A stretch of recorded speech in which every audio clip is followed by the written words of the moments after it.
जय Hind.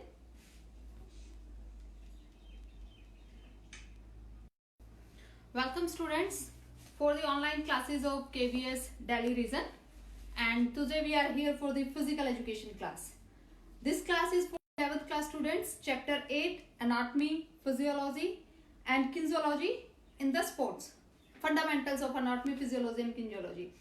Listen students, I want to give one suggestion to the 12th class students. जो भी बच्चे 12th class में हैं उनकी बुक में चैप्टर है 7 नंबर, उसमें principles of anatomy and physiology है and that was big similar to the 11th class syllabus.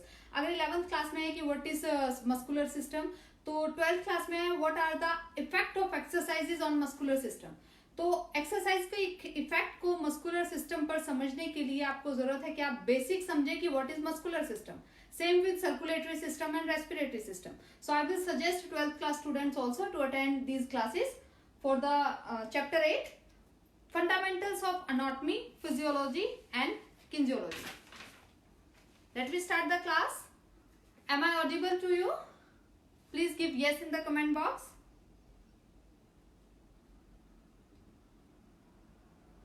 Alright. Okay. Students, anatomy, physiology and kinesiology. इस क्लास को करने से पहले आप तीनों का डिफरेंस समझना कि मोस्टली स्टूडेंट्स कंफ्यूज हो जाते हैं कि anatomy and physiology is the same thing and kinesiology is the same thing. They get confused between the words biomechanics as well. But here we will focus on anatomy, physiology and kinesiology. What is anatomy? Anatomy है क्या चीज? हिंदी में इसको क्या बोलते हैं? Anatomy. The Greek, जो Greek language है उससे ये वर्ड निकला है. इसका मीनिंग आप समझ लीजिए. Greek language, this word is originated from the Greek language and if अगर हम इनको काट दें इन वर्ड्स को तो फर्स्ट वर्ड है एना. एना मीन्स अप और वी कैन से इट अलग और what can we say that ana, ana separate, the same meaning.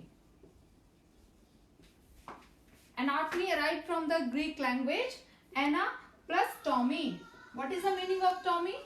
Cutting. In the Greek language it's the meaning means काटना.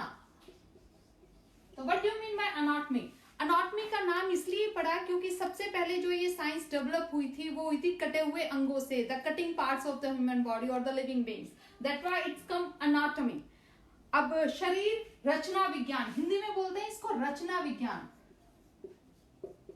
क्या है? विज्ञान मीन्स साइंस, रचना, how it makes. तो study of the structure of the living organism is called anatomy. क्या structure आपकी body में क्या है, आपकी स्ट्रक्चर कैसी है, बोन्स की स्ट्रक्चर कैसी है, आपके जॉइंट्स की स्ट्रक्चर कैसी है, मसल्स की स्ट्रक्चर कैसी है, आपकी बॉडी के अंदर जो डिफरेंट ऑर्गन्स हैं, हार्ट, लीवर, किडनी, इनकी स्ट्रक्चर कैसी है, that all comes under it. So we clearly say that anatomy is the scientific study of living things, their systems, organs and tissues. A very simple definition. रचना विज्ञान इसको हिंदी में बोलते हैं. Anatomy is the scientific study of living things. What study? Their systems, their organs and their tissues. This is called anatomy. And if we talk about the human anatomy, is the scientific study of the structure of the human body. Human anatomy simply जो structure कहते हैं, संरचना. आपकी structure और function में फर्क आपको समझ आ जाएगा तो आपका एनाटॉमी और फिजियोलॉजी में फर्क समझ आ जाएगा. स्ट्रक्चर क्या है, संरचना. फंक्शन क्या है कि वो कार्य कैसे करता है, उसकी क्रियात्मक विधि क्या है, कार्य करने की, वर्क कैसे करता है. तो यही मेन एनाटॉमी और फिजियोलॉजी का डिफरेंस है. एनाटॉमी बता दिया आपको, study of the structure of the human being, human anatomy. And if we come to the physiology, same Greek language से words आए हैं and the physio plus logy. physio का मतलब क्या है आपका, अगर आप physio पे आते हो तो nature, प्रकृति. नेचर को बोलते हैं प्रकृति क्या है, और इसका एक और मीनिंग निकलता है origin. फिजियो का जो मीनिंग है, और लॉजिक निकलता है लॉजिस निकलती है, इसका मतलब है स्टडी. ये जो वर्ड्स है study of. So study of the nature means किसका नेचर, ह्यूमन बीइंग का, लिविंग बीइंग्स का. And study of the functioning of the organs that is come under the physiology. तो एक बहुत, अगर हम संरचना की बात करते हैं तो एनाटॉमी होगा और फंक्शंस की बात करते हैं तो वो फिजियोलॉजी होगा। Don't be gate confused in between two words. Study of functions of the human body, अंगों की प्रक्रियाओं का, आपके फंक्शन कैसे करते हैं, मींस प्रक्रिया क्या है, उनकी क्रिया क्या है। एक एग्जांपल देके मैं आपको समझाती हूँ। हमने ये स्टडी किया स्केलेटल सिस्टम में कि ये हमारी बोन्स हैं, यहाँ हमारी जो ह्यूमरस बोन है, यहाँ टीबिया और रेडियस और उल्ना है, इनकी स्टडी करना क्या है, एनाटॉमी। अब ये बोन्स वर्क कैसे करती हैं, इनके अंदर क्या है, कैसे फंक्शन करती है, एज अ लीवर ये कैसे एक्ट करती हैं, एज अ स्टोरेज ये कैसे एक्ट करती हैं, that study will come under the physiology. That's why it's called anatomy is the scientific study of structure of the human being organs, and physiology is the scientific study of functioning of the organs of the human organism. That is the main difference. Hopefully you got it. What is physiology and what is anatomy? किंजोलॉजी को भी हम आगे discuss करेंगे, लेकिन इसमें एक आपको बात बताएं कि फिजियोलॉजी क्या कहती है। फिजियोलॉजिस्ट बोलते हैं physiology is a fundamental science for understanding about life. How to understand about life, physiology कैसे कह सकता है आपका अंडरस्टैंडिंग अबाउट लाइफ।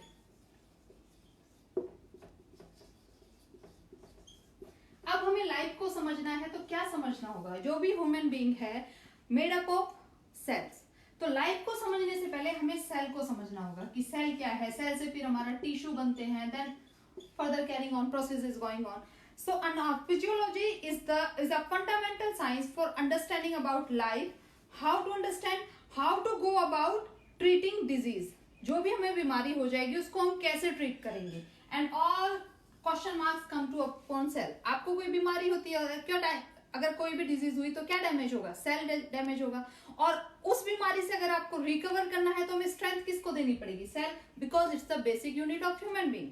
आपकी जो बेसिक यूनिट है वो सेल है, तो इसी सेल से आपका करता है। और जब अबाउट ट्रीटिंग डिजीज, हम फिजियोलॉजी से ये जानते हैं कि हमें डिजीज को ट्रीट कैसे करना है। सेमली हम उन स्ट्रेटेजीज को भी कॉपी करते हैं जो बॉडीज एक्सपोज करती है डिफरेंट एनवायरनमेंट में। हमारी बॉडी है डिफरेंट एनवायरनमेंट में जाएगी तो वो कैसे अपने आप को एक्सपोज करेगी, वो स्ट्रेटेजीज भी कॉपिंग करने के अकॉर्डिंग हमारी बॉडी को ढालना होता है। That study also come under the physiology. So this is the main difference. If we talk about the system, अब आप अपनी बॉडी के सिस्टम्स के बारे में बात करेंगे। एनाटॉमी और फिजियोलॉजी तो हमने बात कर ली, एक बेसिक नॉलेज था कि डिफरेंस क्या है मेनली एनाटॉमी एंड फिजियोलॉजी में। हमारी बॉडी में सिस्टम्स है, सम सेज इट्स 12 सिस्टम्स और 11 systems or 10 systems in our body, but mainly जो आपके सिलेबस में है there are skeletal system, muscular system, respiratory system and circulatory system. 4 systems are in your syllabus 11th class. skeletal system क्या है? skeletal system main है एक framework है आपकी बॉडी का, हड्डियों का ढांचा है, वो skeletal system है। muscular system क्या है कि वो पार्ट जो आपकी बॉडी को मूवमेंट्स प्रोवाइड कराता है, मसल्स के थ्रू ही आपकी बॉडी में मूवमेंट्स होती हैं। And then come to the circulatory system. Circulatory system में क्या क्या आता है आपका, ब्लड आता है, हार्ट आता है, आर्टरीज, वीन्स, इनका काम क्या है, मेन फ्लूइड मूवमेंट्स। ब्लड है आपका एक फ्लूइड फॉर्म में है, तो बॉडी में जितने भी आपके फ्लूइड मूवमेंट्स इसी के थ्रू जाएंगी, वो ही है आपका circulatory system. Hello hello,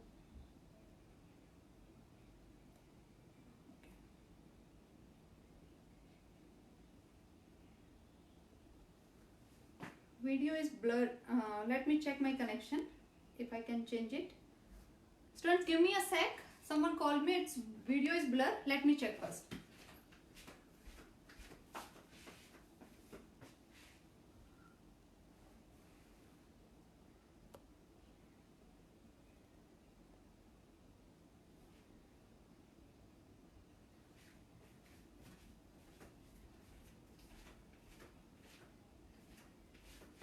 Is it okay now? My video, it's not blur. I think so. Yes.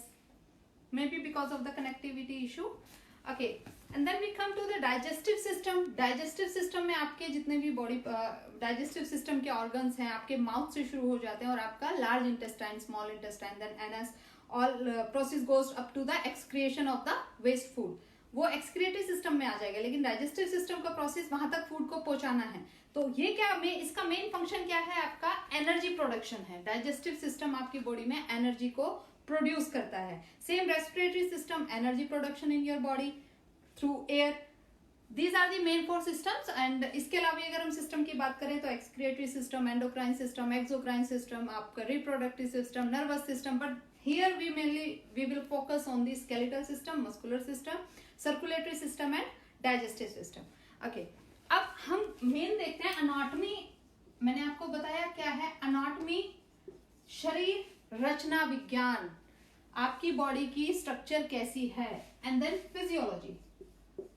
Physiology means शरीर क्रिया विज्ञान, आपकी जो रचना है बॉडी में वो फंक्शन कैसे करती है। इनके मेन डिफरेंस हम आपको रीड करेंगे।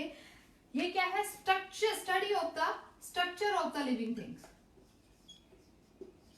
एनाटॉमी है study of structure of living things. अब फिजियोलॉजी क्या है, this is the one main difference, study of function, functioning of the living things, that is physiology. This is the main important, very important difference between these two things. Don't be get confused. ये clear आपको होना चाहिए कि anatomy है, आप उसको शरीर रचना विज्ञान है कि रचना कैसे है, physiology शरीर क्रिया विज्ञान है कि वो function कैसे करते हैं. The second thing is studies the form and it's look like studies the function. ये form को study करता है, ये आपके function को study करता है physiology. इसमें करता है कि लोग इसमें पूछता है कि क्या मेन क्वेश्चन आता है इसमें, व्हाट इज इट। एनाटॉमी में ये क्वेश्चन है कि ये क्या है, बोन्स क्या है, मसल्स क्या है, टिश्यू क्या है। और फिजियोलॉजी में क्वेश्चन आता है, इसमें मेन क्वेश्चन क्या आएगा, लुक्स क्या होगी इसकी, फिजियोलॉजी का जो क्वेश्चन आएगा व्हाट इट डज, इसमें ये क्वेश्चन आता है मेनली। अगर कोई ऑर्गन है तो वो करता क्या है, एग्जाम्पल देते हैं। फॉर एग्जाम्पल आप लीजिए लीवर का, हम लीवर का एग्जांपल लेते हैं। तो लीवर में एनाटॉमी के अंदर हम क्या पढ़ेंगे कि इसकी शेप कैसी है, इसका साइज कैसा है, where it's placed in our body, हमारी बॉडी में ये कहाँ सिचुएटेड है, ब्लड सप्लाई कैसे होता है, स्ट्रक्चर क्या है। और इधर हम क्या पढ़ेंगे, लीवर का फंक्शन देखेंगे कि प्रोडक्शन ऑफ बाइल डक्ट, जो इसकी ग्लैंड्स है वो लीवर प्रोडक्शन करता है बाइल का। अभी जो लास्ट क्लास में मैंने आपको बताया भी था कि शुगर जो हमारी बॉडी में ट्रांसफर हो जाता है स्टार्च के रूप में, वहां से भी लीवर से प्रोडक्ट होता है। वो एक तो हमारी स्टमक में जाता है ऑलरेडी, जो स्टोर होता है वो लीवर से निकलता है। और न्यूट्रिशन, कैसे वो न्यूट्रिशन बॉडी को प्रोवाइड कर रहा है, जो फंक्शन हम लीवर का पढ़ेंगे वो हम फिजियोलॉजी में पढ़ेंगे। This is the main difference between anatomy and physiology. Okay, let we come, एक टॉपिक कर लेते हैं पहले कि किंजियोलॉजी क्या है, उसके बाद हम इनके इंपॉर्टेंस के बारे में पढ़ेंगे। दो टर्म्स आपको क्लियर हो गए हैं, what is anatomy, what is physiology. Now the third question, क्योंकि आपका टॉपिक ही है anatomy physio, fundamentals of anatomy physiology and kinesiology in sports. तो एक किंजियोलॉजी जो वर्ड है इसको भी क्लियर कर लेते हैं। किंजियोलॉजी, पहले आप वर्ड का मीनिंग आपको क्लियर होना चाहिए, उसके बाद आपको उसका फंक्शन, उसके वर्क सब समझ आ जाएगा। तो सेम ग्रीक लैंग्वेज का वर्ड है, ये ऑरिजिन है जो इसका क्या है, इसमें ऑरिजिन क्या निकल देगा। अगर किंजियोलॉजी के हम फादर की बात करें तो अरस्तु को इनका फादर माना जाता है। 300 BC में उन्होंने इसकी खोज की थी। अरस्तु जो एक फिलोसोफर हुए हैं बहुत बड़े, he is the father of kinesiology.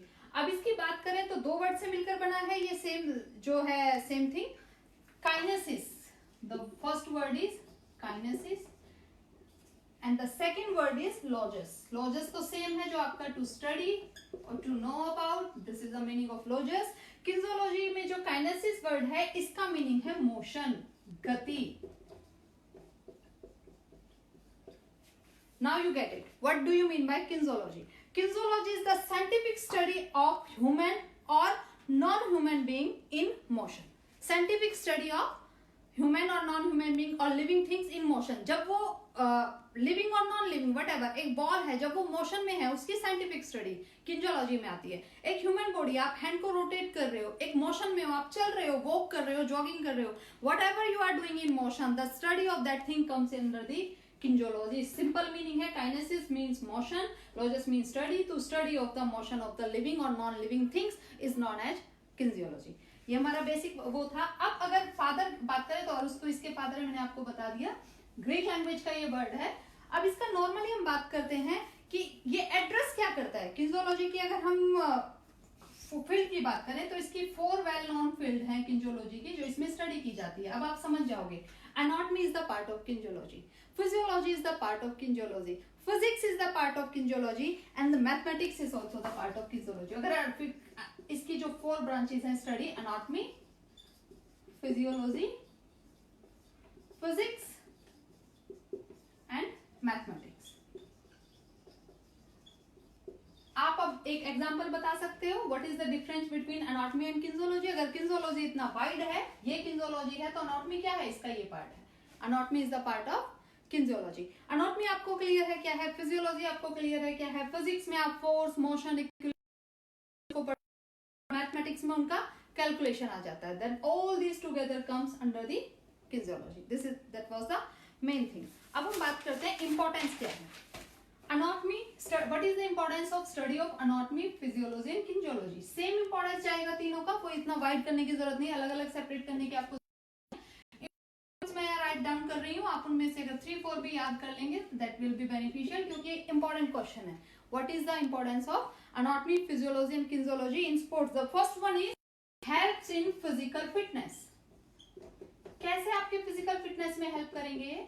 अगर आपको अपनी बॉडी की नॉलेज है about your structure of the body, आपकी बॉडी में लॉन्ग बोन्स कहाँ है, शॉर्ट बोन्स कहाँ है, इरेगुलर बोन्स कहाँ है, कहाँ कौन से टाइप का मूवमेंट होता है, फिजिकल फिटनेस में इंप्रूवमेंट होगी ही होगी। आपको बायोमैकेनिक्स पता होगा अपनी बॉडी का, आपको उनके फिजियोलॉजिकल फंक्शंस पता होंगे, that knowledge will help you to get physical fitness. And then the second one is provide knowledge about body structure. आपकी बॉडी का जब आपको स्ट्रक्चर पता चल जाता है, फॉर एग्जांपल हार्ट का स्ट्रक्चर आपको पता है कि आपका हार्ट लेफ्ट साइड है, तो फिजिकल फिटनेस के साथ साथ आप ये भी कंसीडर करोगे कि हम सोते हुए अपने हार्ट को कैसे रिलैक्स दें। हम लेफ्ट करवट से सोते हैं, जब रात को सो रहे हैं तो हम लेफ्ट करवट से सो रहे हैं, left side, and then when you are going to sleep in day time you always used to sleep in right side. क्यों? वो सन और मून का इफेक्ट है, वो डिफरेंट थिंग है, लेकिन आपको अपनी बॉडी का स्ट्रक्चर पता होना चाहिए। अब आपकी किडनी कहाँ है, बॉडी में कहाँ सिचुएटेड है, लीवर कहाँ है, पैनक्रियास ग्लैंड कहाँ है, और वो फंक्शन कैसे कर रही है, that will you come to know about your body structure and that will help you to get physical fitness. The third one is help in selection of sports. अगर आपको एनाटॉमी, फिजियोलॉजी और किन्जोलॉजी की knowledge है, then you will be able to select sport as per your body physique। अगर coach या physical teacher को इस चीज की नॉलेज नहीं है तो वो बच्चे को कई बार गलत गेम गाइड कर देते हैं। फॉर एग्जांपल, एक की जो फिजिक है वो है एंडोमॉर्फिक, ये एक की है एक्टोमॉर्फिक और मेसोमॉर्फिक। फिजिक के टाइप आपको आगे बढ़ाया जाएगा कि एथलेटिक जिसकी फिजिक है, आप ले जो मोटा बच्चा है और हाइट में छोटा है, बास्केटबॉल में उसको बहुत इंटरेस्ट है, और जिस टीचर को इसकी नॉलेज है एनाटॉमी और फिजियोलॉजी की, वो स्पोर्ट्स कोच उसको बास्केटबॉल के लिए रिकमेंड नहीं करेगा। क्यों? हो सकता है आज उसका टैलेंट हो, लेकिन कहीं ना कहीं जाके वो आगे जाके अपनी हाइट के कारण मात खा जाएगा, बास्केटबॉल को वो उतना अच्छा परफॉर्मेंस नहीं दे पाएगा। और वहीं अगर छोटी हाइट का बच्चा है, उसकी बॉन डेंसिटी ज्यादा है, तो आप उसको क्या रिकमेंड कर सकते हो? रेसलिंग और either weight lifting, that will be a good sport for him. और एथलेटिक की बात करें तो हैमर थ्रो, क्योंकि मसल है, मसल्स के साथ क्या होती है? हमारी स्ट्रेंथ आती है, और स्ट्रेंथ किस गेम में चाहिए? हैमर थ्रो, शॉर्ट पुट में। आप उसको 100 मीटर और 200 मीटर का एथलीट नहीं बनाओगे। बास्केटबॉल में हमारी हाइट की रिकमेंड होती है कि हाइट हमारी होनी चाहिए तो भी हम बास्केटबॉल में जाएं। Neuromuscular coordination is must in every game, but if we come to the physique, then this is the main difference. You come to know how to select for the game for you, so that you can perform well throughout your life. And then the next one is protect from sports injuries. Sports injuries से आपको protect करता है ये, इनकी knowledge anatomy and physiology की। अगर आपने देखा होगा, नॉर्मल हमारे नी में कोई प्रॉब्लम आती है, कई स्पोर्ट्स फिजियोथेरेपिस्ट होते हैं, अगर आपका शोल्डर उतर गया है, एक नॉर्मल इंजरी है कबड्डी में, जब when you are going to play kabaddi और जब अपोनेंट जर्क देता है तो हमारे जो स्कैपुला बोन है बैक में, और हमारा जो ये बोन है ह्यूमरस, ये यहाँ से निकल आता है। वो जो जॉइंट है, बॉल एंड सॉकेट जॉइंट है यहाँ पर, इस टाइप से ये बॉल एंड सॉकेट जॉइंट है, ये ह्यूमरस बोन है, पीछे स्कैपुला है, तो यहाँ से ये निकल आता है जॉइंट, थोड़ा सा अपनी जगह से हट जाता है, that's called dislocation of joint. Sports physiotherapist know how to prevent from this type of injuries, and if it happens then what to do. अगर उसको नॉलेज है तो वो उसको वहां पे फिक्स भी कर सकता है, नहीं तो नहीं नॉलेज होगी तो कई बार बच्चे उसको और ज्यादा मूवमेंट कर देते हैं और वो और हार्मफुल हो जाता है उसके लिए। Okay, the next one is from sports injuries, prevention from sports injuries, helpful in maintaining healthy body and helpful to know about individual differences. Anatomy के द्वारा हमें पता चलता है कि इंडिविजुअल डिफरेंसेस क्या हैं। That's why जो रूल्स बनते हैं वो मेल फीमेल के लिए अलग बनते हैं कॉम्पिटिशन्स में. Why? Because their anatomical structure is different for male and female. उसी की बात करें तो जो रूल्स किस में बनेंगे, एज वाइज भी अलग बनते हैं. Under 14, under 17, under 19 play field जो प्ले एरिया उनका वो डिफरेंट होगा, इक्विपमेंट डिफरेंट होंगे. So this individual differences we come to know through the study of anatomy and physiology only or kinesiology only.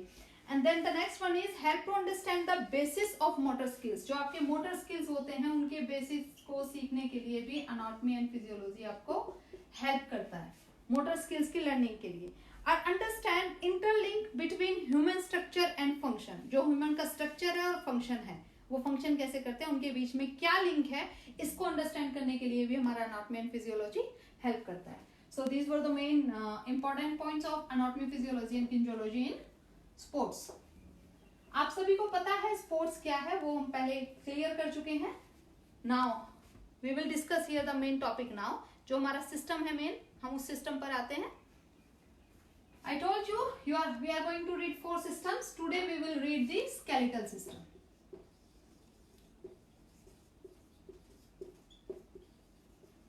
क्या है स्केलेटल सिस्टम?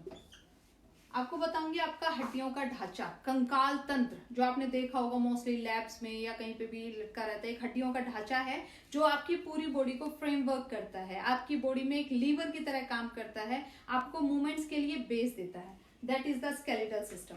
अब हम इसकी बात करते हैं आगे, करते हैं इसको बात करेंगे.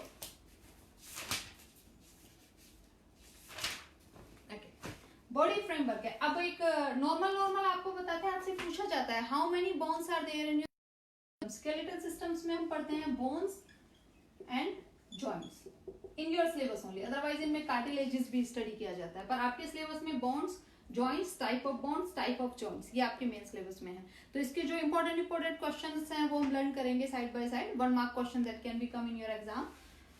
हियर स्केलेटल सिस्टम की बात करें तो हम 2 पार्ट्स में इसको बांटते हैं, axial skeleton and the second one is appendicular skeleton.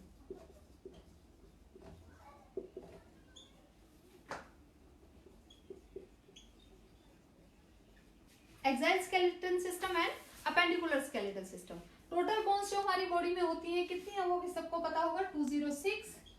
और अगर हम बात करें बच्चों की, अडल्ट में 206 होती हैं और बच्चों में होती हैं 213. क्यों होती है ये डिफरेंस क्यों है वो मैं आपको आगे बताऊंगी.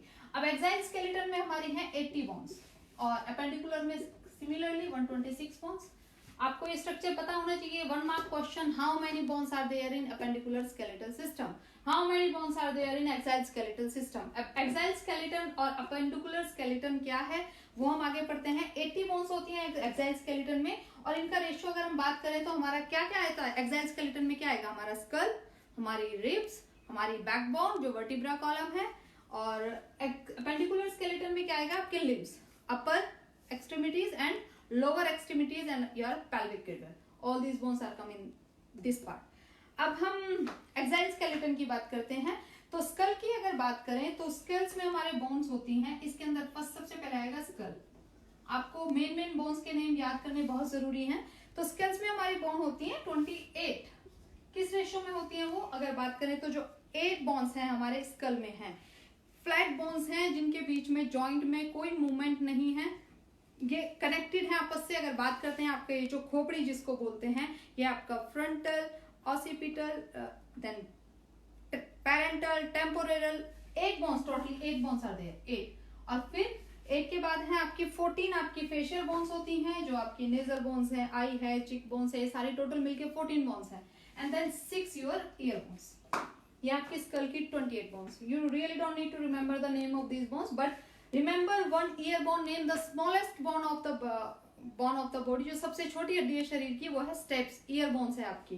स्पेलिंग है उसकी STAPES. जनरल नॉलेज का क्वेश्चन भी और आपके सिलेबस में भी 1 मार्क आ सकता है. Which one is the smallest bone of the body? That is steps. और longest bone की बात करें तो हम आगे बताएंगे कि आपके शरीर की सबसे बड़ी हड्डी कौन सी है. ये थी आपकी स्कल बोन्स. अब स्कल बोन्स के बाद आप आ जाए तो अगर इसकी स्ट्रक्चर की आप बात करें तो नॉर्मल हम ऐसे स्ट्रक्चर इसकी बना सकते हैं. ये आपका फ्रंटल, टेम्पोरल, फ्लैट बोन्स होती हैं ये आपकी. ये फ्रंटल है सामने, ये आपकी आई बोन्स इधर आ जाती हैं, नेसल कैविटी आप बना सकते हो, and then cheek bones. Normally you suppose to remember 2 or 3 bones हैं that will come under skeletal system. आपका स्कल का हो गया है. अब इसके बाद क्या आएगा आपका रिब्स.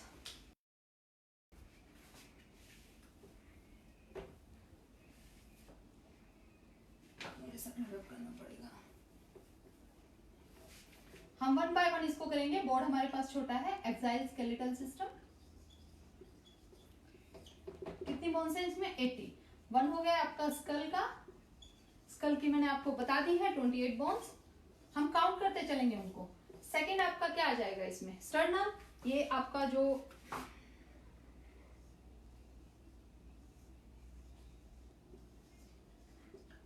इस शेप का है, ये है आपका स्टर्नम, जो आपके गले से लेके यहां तक शुरू होता है और आपके नीचे डायफ्राम के नीचे तक एक हड्डी होती है बीच की. That one is called sternum. ये 3 पार्ट्स में होता है, लेकिन हम यहाँ इसको 1 ही कंसीडर करेंगे. कितनी है ये बोन? स्टर्नम 1. थर्ड वन आता है आपका रिब्स. रिब्स को समझना बच्चों, 3 कैटेगरी में हम इनको क्वालिफाई करते हैं. 12 पेयर्स ऑफ रिब्स होता है. First is true ribs, then false ribs and floating ribs.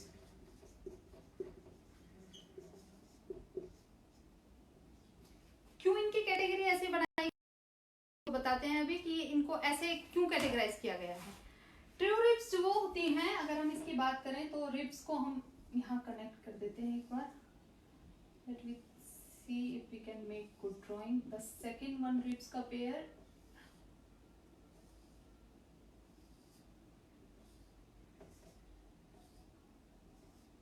the third one,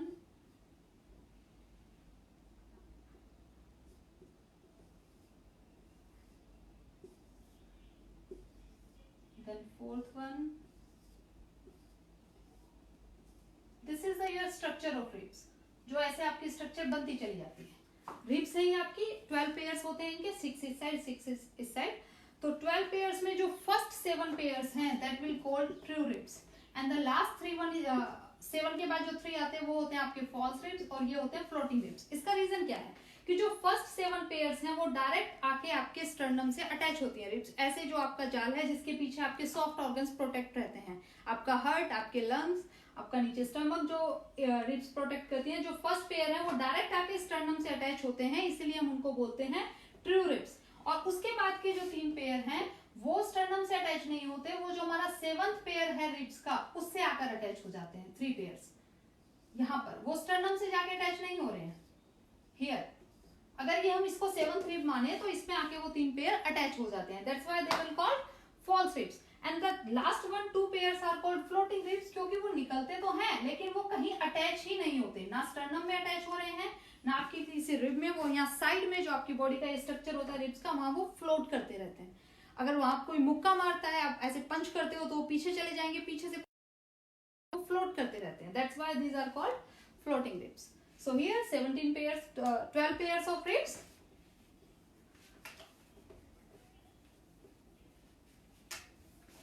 Okay, now fourth one आपका आता है स्पाइनल कोड. स्पाइनल कोड को समझना स्टूडेंट्स, इसमें बोलते हैं 26 बोन्स होती हैं अडल्ट की, और वैसे होती है 33 बोन्स जो हम बच्चों में मानते हैं. बच्चों की जो बोन्स होती हैं चिल्ड्रंस में वो बाद में आके जुड़ती चली जाती हैं, तो उसकी वजह से वो 26 बोन्स हो जाती हैं. वो कैसे जुड़ती हैं आपको बताते हैं. स्पाइनल कोड की जो आपकी स्ट्रक्चर है वो इस शेप में जाती है आपके, इस टाइप से इसमें बोन्स है. इरेगुलर शेप है इन बोन्स की. अगर आप शेप की बात करें तो इरेगुलर टाइप है. जो फर्स्ट है, फर्स्ट 7 बोन्स वो कहलाती हैं आपकी सर्वाइकल. अगर इन्हीं बोन्स, ये स्पाइनल कोड हमारे यहाँ अटैच होती है और इन्हीं बोन्स में पेन की वजह से बच्चों को सर्वाइकल फील होता है. Cervical. Then the next 12 called thoracic, and then 5 sacrum, and then the last 4 sausage. होता क्या है अडल्ट्स में ये एक ही बोन है, बच्चों में ये 5 होती है, इनके बीच में गैप होता है. But as you got younger, आप जैसे जैसे तो ये एक एक बॉन्ड बन जाती है. सेम विथ सोसेक्स, ये भी एक बन जाती है. That's why in adults called 12, 13, 14 and 14 plus 7 21. Cervical, thoracic, sorry we forgot 5 bones here. lumbar, sacrum से पहले lumbar आता है, तो lumbar then sacrum and the sosex. तो जो sacrum की 5 bones है वो 1 में कन्वर्ट हो जाती है, और वैसे ही sosex की जो 4 bones है वो 1 में कन्वर्ट हो जाती है. That's why it comes 26 bones in spinal cord, जिनकी स्ट्रक्चर ऐसे है, वो आपस में ऐसे रहती है, बहुत फ्लेक्सिबल रहती हैं. इरेगुलर शेप टाइप की बोन है. अगर जब आप पढ़ेंगे ना structure of the bones, types of bones, तो इरेगुलर जो बोन्स होती हैं वो हमारे स्पाइनल कॉर्ड में मिलती हैं, और इसी में ये जो बोन्स है ये ऑलमोस्ट फिक्स होती चली जाती है. That's why it's called 33 and 26 bones in spinal cord.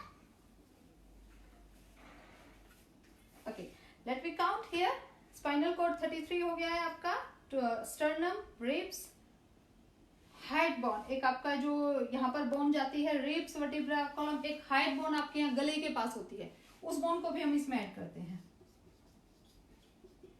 1 होती है ये. Now we count 29, 12 pair, 24 and then 26 and 1. They all will come 80 bones here. Axial skeleton, 80 bones are there. Now let me talk about appendicular skeletal system. 120 bones, upper extremity and lower extremity. जो आपके ऊपर के हाथ हैं और lower extremity आपके नीचे के हाथ हैं, उन बोन्स का जो स्ट्रक्चर है वो आता है आपका अपेंडिकुलर स्केलेटल सिस्टम में. अब आप देखिए ऊपर के बोन्स के आपको नाम बताते हैं पहले.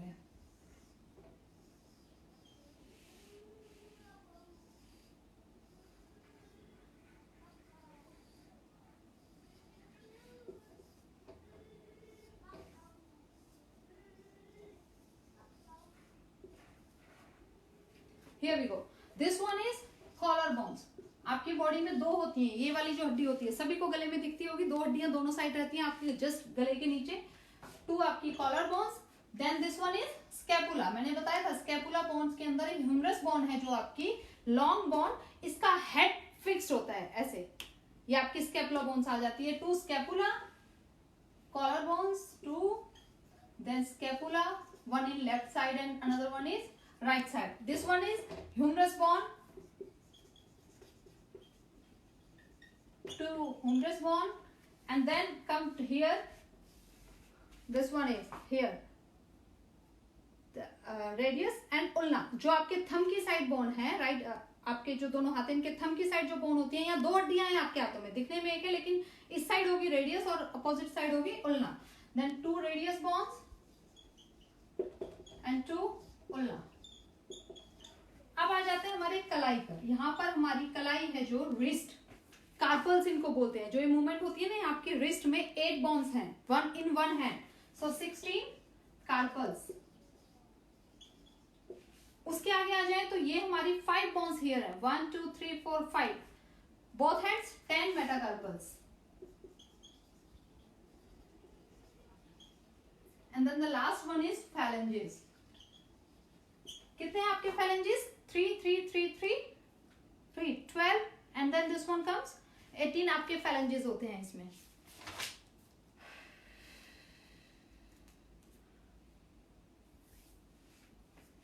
(28) 3 6 9 12 and 2 here, 28 phalanges. So these are the bones of your upper extremity. जो आपका upper hands हैं, both hands, आपका इधर scapula bone, collar bone, humerus, radius, ulna, carpals, metacarpals and phalanges, upper extremity. Same ऐसे ही लोअर एक्सट्रीमिटी की आपकी bone जाती है. इसी से मिलती जुलती स्ट्रक्चर है, सिर्फ जो आपका पेल्विक ग्रिडल है वो उसमें ऐड हो जाएगा. लोअर एक्सट्रीमिटी की अगर हम बात करें तो ये आपका पेल्विक ग्रिडल इस शेप में आ जाता है. यहाँ आपका ये जो हेड है इसमें आपका फीमर बोन इसको बोलते हैं, आपकी बॉडी की सबसे लंबी हड्डी. मैंने बताया था आपको femur, the longest bone of the body. How many femurs are there? 2 femurs bone, 1 in left leg, 1 in another leg. Then here we come the patella. Patella bones are 2, जो आपके घुटने की हड्डी जिसको बोलते हैं. बच्चों में ये हड्डी नहीं होती, लेकिन जैसे आप वॉक करना शुरू करते हो तो धीरे धीरे वो जो कार्टिलेज होते हैं वो एक बोन का रूप ले लेते हैं. That's called patella. And here again 2 bones are there, tibia and fibula. These are the long bones as well. Long bones में आपके एक शाफ्ट होती है जहां रेड बोन मैरो बनते हैं, यहाँ आपके कनेक्टिव टिश्यूज से बोन बनी रहती है। And then here again here 7 tarsals, again here metatarsals, and the last one जो फिंगर्स की बोन आएंगे आपके phalanges। आप देखेंगे 2 femur, 2 patella, then here we got tibia, 2 tibia, 2 bones, 2 plus 2 tibia, 2 bones tibia and 2 bones fibula, and then tarsals कितने होंगे आपके 14 tarsals. जैसे आपका यहाँ कार्पल्स 16 थे, टार्सल्स आपके 14 है, 7 in each ankle.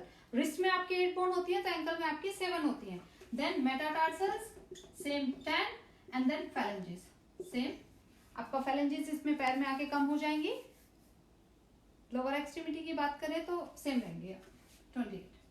These all bones come under appendicular skeletal system। एक इसमें आपका pelvic girdle ऐड हो जाएगा, then ratio will come up to 120 bones।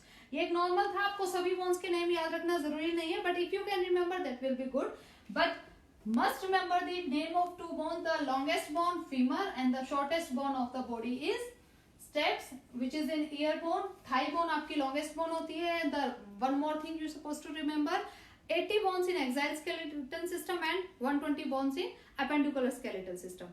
अब जो मेन टॉप पॉइंट है आपका वो आएगा टाइप्स ऑफ बोन्स। कितने टाइप्स की बोन्स होती हैं आपकी, this is the main question. आपको ये याद होना चाहिए और इसके आपको स्ट्रक्चर भी पता होनी चाहिए रेगुलर। मैं आपको बताती हूँ types of bone, types of joint and movements of joint. ये आपका मेन क्वेश्चन आ जाता है पर extremity. Classification of bone, the first one is long bones. कौन सी है लॉन्ग बोन्स? जिनकी स्ट्रक्चर लंबी होती है, स्ट्रक्चर में जो लंबाई लिए रहती हैं। फॉर एग्जांपल मैंने आपको बताया था ह्यूमरस बोन, बाइसेप्स और ट्राइसेप्स मसल्स के बीच में जो है आपकी रेडियस, जिनकी स्ट्रक्चर लंबी हो। लॉन्ग बोन की स्ट्रक्चर में क्या होगा, हमेशा कनेक्टिव टिश्यू जो इनके बीच में होता है, ये शाफ्ट होती है यहाँ पर, इसमें रेड बोन मैरो रहता है और यहाँ पर है आपका येलो बोन मैरो। ये है शाफ्ट में आपका रहता है red bone marrow. Structure wise ये बोन्स लॉन्ग टाइप की होती हैं, that's why they are called long bones. Okay, second type bones है आपकी short bones. As per structure they are short in their size, that's why these bones are called short bones. For example short bones का example अगर आप करेंगे तो metacarpals, carpals, phalanges, जो आपकी carpals है ना, रिस्ट बोन्स हैं, जो कौन सी कार्पल्स आपके जो मेटाकार्पल्स हैं, phalanges हैं, ये सभी शॉर्ट बोन का एग्जाम्पल हैं। और इनके अगर हम स्ट्रक्चर की बात करें तो नियर बाय लॉन्ग बोन की तरह होती है, बट ये साइड में शॉर्ट होती है। The third type of bones are irregular bones. मैंने आपको बताया था स्पाइनल कॉर्ड में जितनी भी बोन्स हैं आपकी, वो सारी इरेगुलर बोन्स हैं। स्पाइनल कॉर्ड के अंदर है जो कोई शेप ही नहीं होती इनकी, इस टाइप के भी हो सकती हैं, या फिर आप नॉर्मल कोई भी शेप, आप एक फिक्स साइज नहीं होता उनका, ये इस टाइप की भी बोन हो सकती है। इरेगुलर बोन्स जिनकी कोई प्रॉपर साइज ही नहीं होता, बट पर्सन टू पर्सन वो डिपेंड कर जाती है किस साइज और शेप की है। The fourth one is sesamoid bones. किनको कहते हैं सेस्मॉइड बोन्स? जो आपकी नीड के अकॉर्डिंग डेवलप हो जाती हैं। फॉर एग्जांपल पैटेला, मैंने आपको बताया था नी जॉइंट है जो हमारा फीमर और टिबिया फिबुला के बीच में, जो हमारी घुटने की हड्डी है, जो कि मोस्टली ओल्ड एज के साथ साथ बोलते हैं कि उसमें से ग्रीस निकल गई, वो एक्चुअल में साइनोवियल फ्लूइड होता है जो वर्क करना कम कर देता है। बोन्स के बीच में रगड़ जब शुरू हो जाती है, वो आपस में रगड़ खाने लगती हैं, टकराने लगती हैं, तो पेन होता है, वही हमारी पैटेला बोन जो नी बोन है। And then the last one is flat bone, जो ऊपर से इस टाइप से रहती है, जैसे कि स्कल बोन्स आपकी फ्लैट रहती है और यहाँ पे जॉइंट रहता है ऐसे करके। स्कल की जो बोन्स है फ्लैट बोन का बहुत अच्छा एग्जांपल है आपका। आपकी फ्रंटल, पेरिटियल, ऑसिपिटल, टेम्पोरल और types of bones are the example of flat bones. Okay, these are the main 5 types of bones. आपको ये लर्न होना चाहिए, स्ट्रक्चर ना भी याद रहे कोई बात नहीं, पर आपको एटलीस्ट एग्जाम्पल पता होना चाहिए। Flat bones are in head, irregular bones are in spinal cord, long bones are in hand, femur and radius ulna, short bones are in wrist and metacarpals, tarsals, these are the short bone. Sesamoid bone is the patella bone, जो आपके नी में रहती है, जो आपके need के according develop हो जाती है। These are the main 5 types of bones.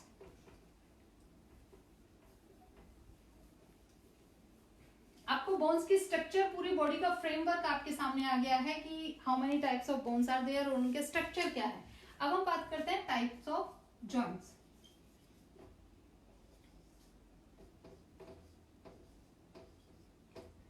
अगर जॉइंट्स की बात करें, आप इसको क्लासिफिकेशन करें तो टू टाइप्स में कर सकते हो, मूवेबल और नॉट मूवेबल। जहां कोई मूवमेंट नहीं होती है not movable joints, and movable joints जहां मूवमेंट होती है। नॉट मूवेबल जॉइंट्स में कौन सा आ जाएगा आपका? School joints. आपकी स्कल में कोई मूवमेंट नहीं होती है, दिस इज स्कल जॉइंट्स। एक और कौन सा जॉइंट है जिसके बीच में कोई मूवमेंट नहीं होती? मैंने आपको बताया ये जो लॉन्ग बोन्स हैं आपकी, रेडियस एंड उल्ना, इन दो बोन्स के बीच में भी आपस में एक जॉइंट होता है जहां कोई मूवमेंट नहीं होती। ये जो रेडियस बोन है, आप स्ट्रक्चर की बात करें तो यहाँ ये खत्म होती है और उल्ना यहाँ आके मिलती है। ये जब इनकी, ये आपकी ह्यूमरस बोन है, ये radius and this one is उल्ना। ये बोन्स जो यहाँ मिल रही हैं, यहाँ पर जो जॉइंट है, यहाँ कोई मूवमेंट नहीं है, इमूवेबल जॉइंट है वो। नॉट मूवेबल भी कह सकते हो आप इसको, इमूवेबल भी बोल सकते हो। मूवेबल जॉइंट को भी हम दो पार्ट में बांट सकते हैं, slightly movable and freely movable.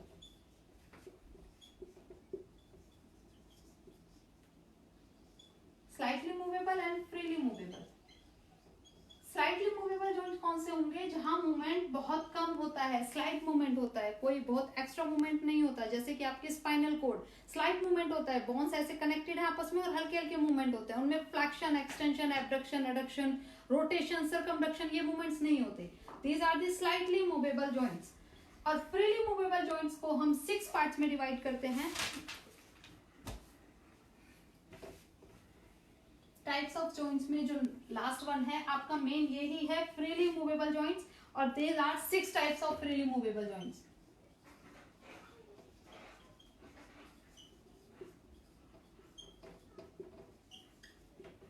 The first one is ball and socket joint, जहां एक बॉल होता है और दूसरा सॉकेट होता है, और इस जॉइंट पर आपकी मूवमेंट होती है। मैंने आपको एग्जांपल बताया था कि अगर आपकी ये फीमर बोन है,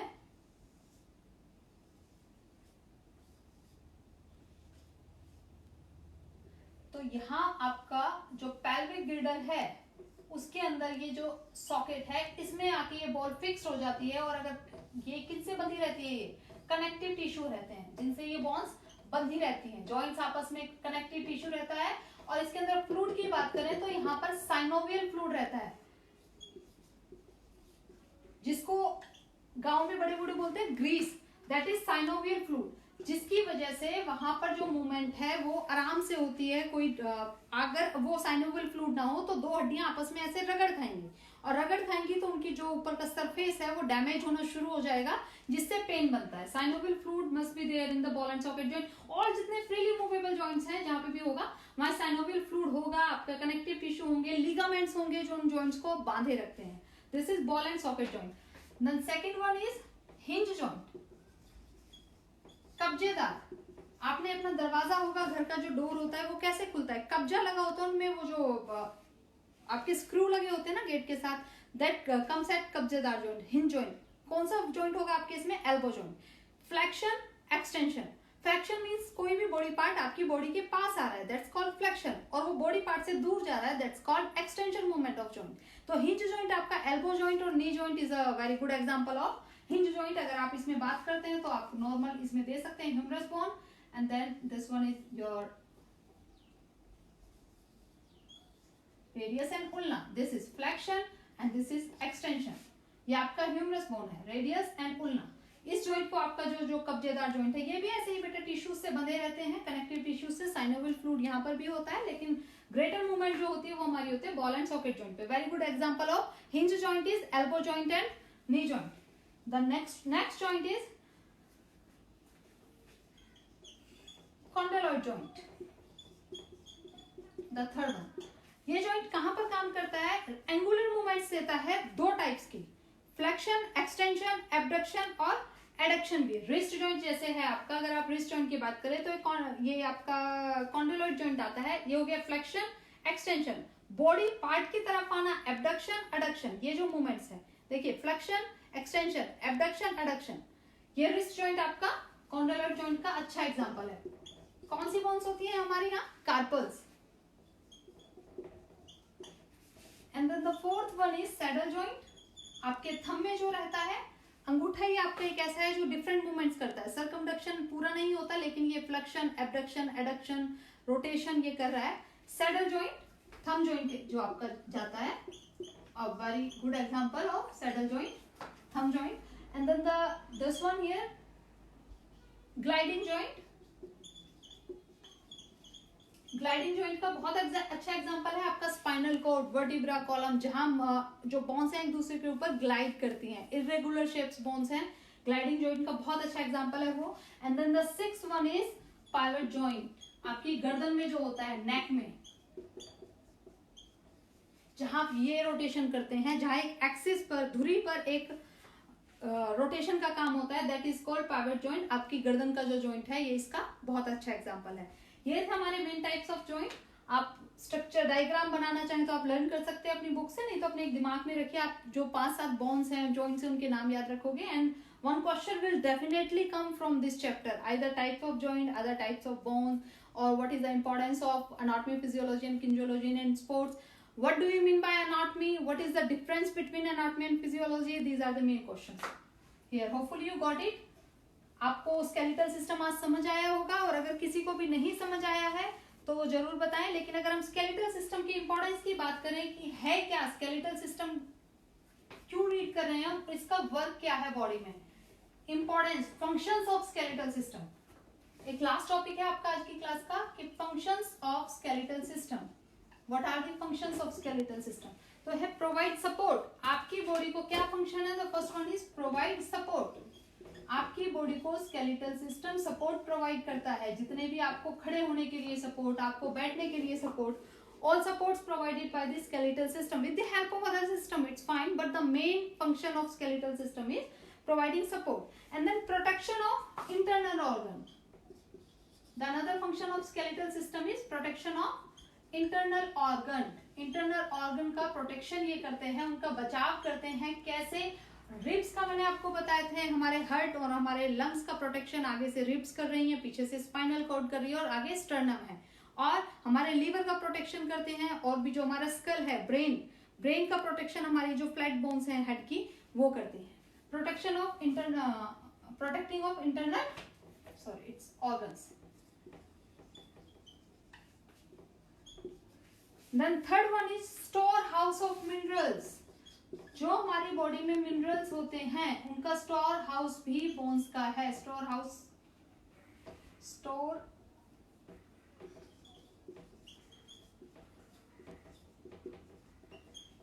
डिफरेंट मिनरल्स होते हैं हमारी बॉडी में जिनकी हमें नीड होती है, तो उनको जो हमारी ये बोन्स हैं ये स्टोर करके रखती हैं। For example calcium, phosphorus and magnesium.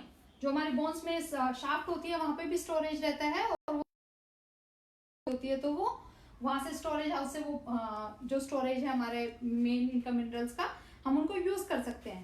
Then help in locomotion and act as a lever. काम है छड़ी, जो आपकी मूवमेंट्स को इजी बनाते हैं। एक लीवर की तरह आपकी बोन्स आपकी बॉडी में काम करती हैं। Production of red blood cells. आपका जो रेड बोन मैरो है उसमें मैंने आपको बताया था रेड ब्लड सेल्स का प्रोडक्शन होता है, RBC. This is also the main function of skeletal system. And then endocrine regulation, जो आपकी बॉडी के एंडोक्राइन ग्लैंड्स हैं उनका जो फंक्शन होता है उस फंक्शन को प्रॉपरली रेगुलेट करने में भी हमारा जो स्केलेटल सिस्टम है वो हेल्प करता है। That was everything about skeletal system. आपको समझ आ गया होगा कि skeletal system क्या है, बोन्स का फंक्शन क्या है, जॉइंट्स का फंक्शन क्या है, आपकी बॉडी में कहाँ पर किस टाइप का जॉइंट है और उससे कैसे मूवमेंट होती है। नॉर्मली अगर हम जॉइंट्स की मूवमेंट्स की बात करें, आपके सिलेबस में है नहीं इतना, लेकिन नॉर्मली आपको बताएं कि flexion, extension, abduction, adduction, rotation, और आगे भी बहुत सारे टाइप्स हैं, लेकिन आप एक नॉर्मली बेसिक समझ लीजिए। जब दो बोन्स पास आती हैं that movement is called flexion. ये आपकी रेडियस उल्ना ह्यूमरस बोन के पास आ रही है, ये फ्लेक्शन। एक्सटेंशन क्या होगा? जब वो बोन्स दूर जाती हैं। एबडक्शन क्या होगा? आपकी बॉडी की साइड जब बोन आती है, हाथ को जब आप इस साइड लेके जा रहे हो या इस हाथ को इस साइड लेके आ रहे हो, एबडक्शन। और एडक्शन क्या होगा? जब वो बॉडी दूर जा रही है। सर्कमडक्शन जब 360 एंगल पर कोई भी जॉइंट आपका रोटेट करता है, and rotation 180 degree like this. Circumduction, rotation जो थंब जॉइंट में हो रहा है आपका. These are the main types of movements of the joints. आपका कोई भी क्वेरी है जो ना समझ आए हो, please right in the comment box. मैं उनको क्लियर करूंगी कल की क्लास में. और कल भी हमारी यही क्लास होगी, 11th क्लास का ही same chapter. But I also request the 12th class students, please attend this class because it's the basis of your chapter 7th in the 12th class syllabus. क्या क्या एक्सरसाइज का क्या effect पड़ता है किस system पर, और कैसे आपके जो इंटरनल ऑर्गन्स है वो रिएक्ट करते हैं एक्सरसाइज के बाद, क्या क्या उनका बेनिफिट होता है. Thank you so much students. जय हिंद.